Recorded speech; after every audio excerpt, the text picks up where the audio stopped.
The Minister of State for Petroleum Resources, Mr. Timife Silva, yesterday told Nigerians to prepare for a higher pump price of petrol as a result of rising crude oil prices in the international markets.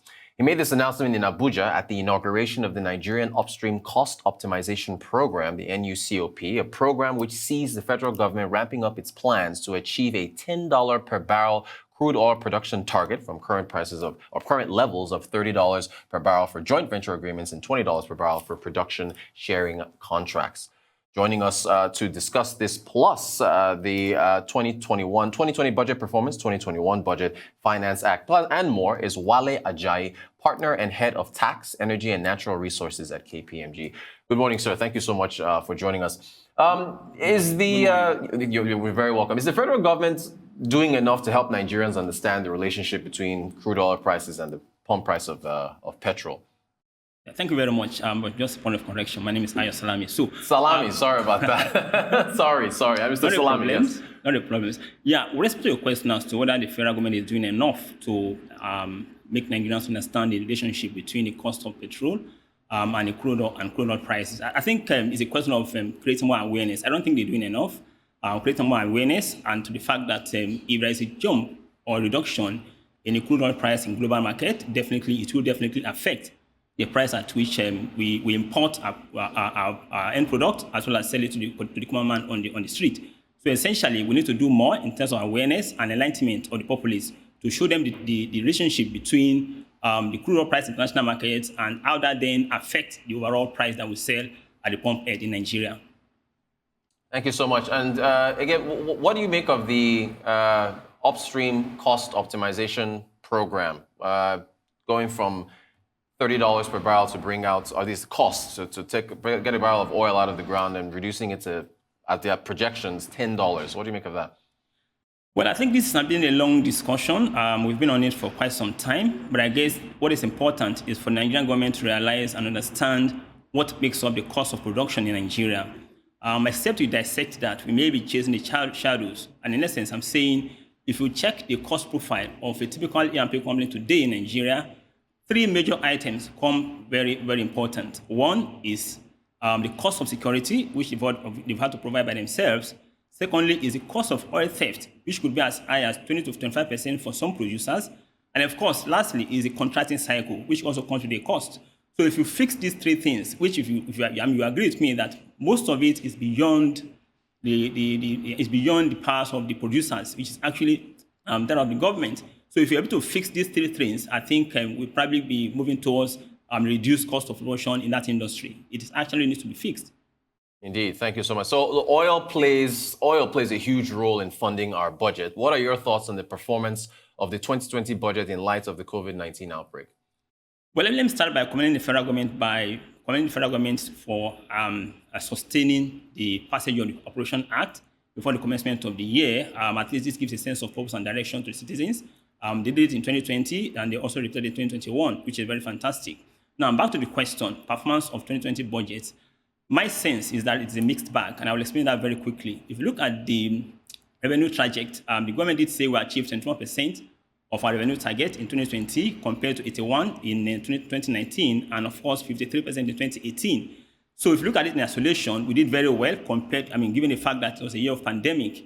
Again, but then if you look at the details, how the numbers stack up, we then begin to have a different impression. For instance, if you look at the share of federal government revenue from oil in 2020, it was about 1.46 trillion naira, right? Which is, of course, well above the budget of 920 billion naira or so. But then if you look at the trajectory the past 2 years, in 2018, where we achieved 1.51 trillion, and 2019, where we achieved 1.44 trillion, you then discover that it's actually an industry that is challenged, and therefore government revenue from that industry is also challenged. Nonetheless, if you take a look at the trajectory, then you begin to see how that industry is challenged. And I think it's a bit of a shame for me to say that we were able to do that number in 2020, given the fact that there are three factors which should have helped us to achieve much more revenue from that industry last year. One, in 2019, we made an amendment to the Deep Offshore Act, which introduced royalty for deep offshore production, of course, which then due to government, that implementation started in 2020. Secondly, we also made an amendment in the Finance Act 2019, which brought in with the introduction of withholding tax on dividends declared by oil and gas companies from upstream operation. Again, that was a source of revenue for the government last year. And then lastly, our budgeted benchmark oil price was $28 per barrel. We achieved $43 per barrel. So if you put all these three together, I thought we should have achieved a bit more in revenue generation from oil sector last year compared to what we had. Again, it shows that industry is challenged, and I'm hoping that with the passage of VIB this year, as I'm promised by the National Assembly, we should see a kind of turnaround in that industry. On the other hand, however, if you look at VAT collection, we more than doubled last year, which was fantastic, again, due to the VAT rate increase, which is noticeable. Now, if you look at the expenditure profile of the country, last year we did about 96.6% based on the numbers from the Ministry of Budget, Ministry of Finance, Budget and National Planning, which was again, compared to the previous years, was fantastic. Now, if you look at the details again, 3.1 trillion naira was spent on debt servicing, which accounted for about 35% of total spending and more than 80% of our revenue. That is huge for a country like Nigeria. So, in summary, my assessment is that it was fantastic that the government gave us budget on January 1st last year. I mean, the first in 20 years of our being a return to democracy. Secondly, we had a finance act which also told us how the government is going to generate money to fund that budget. Fantastic. But then when we come to the details of how that budget was implemented in terms of the numbers and the pattern of expenditure, that is where we have a lot of room for improvement. Thank you. Excellent, sir. That was very detailed. Thank you so much for that. Yes, in fact, debt servicing. Let me get to 2021 because debt servicing, you mentioned a 3 trillion naira figure. What do you make of the government's fiscal assumptions for 2021? Are they practical with respect to the benchmark oil price? I mean, oil is at $60 a barrel now. Benchmark is at $40. But what do you make of the assumptions? Because I think 2021, debt servicing for 2020 is also in that 3 trillion naira level. Please, what are your thoughts? Okay, two things. If you look at debt service in 2021 budget, it was about 3.3 trillion naira that we expect to spend, which is about 24% of the total spending. I think this can be achievable if we rein down our costs. Now, going back to the oil price of $40 per barrel, I think it's important that I provide a kind of historical perspective to put it in context. In 1980, the energy component of S&P 500 in the US was about 25%. That ratio dropped to 12% in 2010. And then last year, it fell to around 3%. Those numbers tell us some things. One, that there is a shift of investment and investors from energy to other sectors. And then secondly, that the energy sector has actually been challenged before the outbreak of COVID-19 pandemic. And of course, this is not strange. We've all heard about the discussion around energy transition, about conversation around decarbonization, which has sort of stunted growth in that industry. Meanwhile, even the World Bank actually did project that price of crude oil will be around $44 per barrel this year, while here in the US have a bit more bullish, and they are saying that it's going to be around $48 per barrel. So if you look at those two numbers compared to the budget benchmark price of $40 by the federal government, you then see that it is achievable, and I think it's practicable during the year. All right, thank you for that. Now, the next question is a very, very interesting topic, which is exchange rates. Government has also assumed the Naira USD exchange rate 379.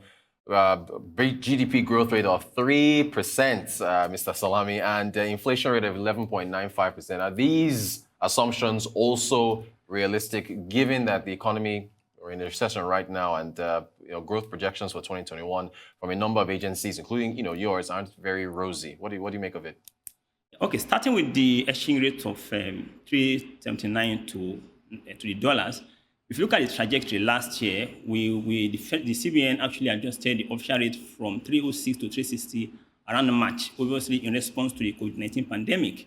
4 months later, in July 2020, that was revised upwards to about 379 naira to the dollar from 360 naira to the dollars, again in response to the reality of our country as a nation. Now, what are the drivers of this revision? One key driver is how much the country is able to make from make in terms of effects from our export and the rest, both from oil and non-oil sources. Now, the ability of the CBN to manage that rate will depend largely on the ability of the country to earn forex from our exports, both non-oil and oil, and to the extent that that is threatened in any way, then it may be a challenge for the CBN to manage the exchange rates in that respect. But again, I do know that the role idea from CBN is to be able to, in a sense, have the convergence of the parallel market rate and the official rate. Now, the question around the growth rate of 3% in the budget, I think it might be a tall order, given that the fact that last year, second quarter, we contracted by about 6.1%. In third quarter, we contracted by about 3.62%. And the prognosis for the fourth quarter, I have not seen numbers, but is that at best, we might be flat. So if you look at that analysis, it then means that to grow at 3% in 2021 might be a tough challenge. Because the fundamentals are not strong enough. They are not just strong enough. For instance, I'll give you a very good example. Throughout last year, from about March last year till even January this year, the Purchasing Managers Index, which is a measure of activities in the industry that you use it to measure, for both manufacturing and non-manufacturing in Nigeria, was below 50 points, which is the minimum we expect for a growing economy, except in December where it marginally rose to about 50.2 points. So if you look at those dynamics, you then find it a bit difficult to say that we can grow at 3% budget, which is the estimate by the federal government. Nonetheless, I would rather align a bit more with World Bank estimate of 1.7%, given where we are coming from. And then lastly, regarding the question of inflation rate of 11.95%, again, I think we need to look at it from the perspective of what is driving the cost of input. I admit that today in Nigeria, we've got electricity tariff increase, we've got disruption to supply chain occasioned by the pandemic, which again has added cost to the logistic cost in Nigeria.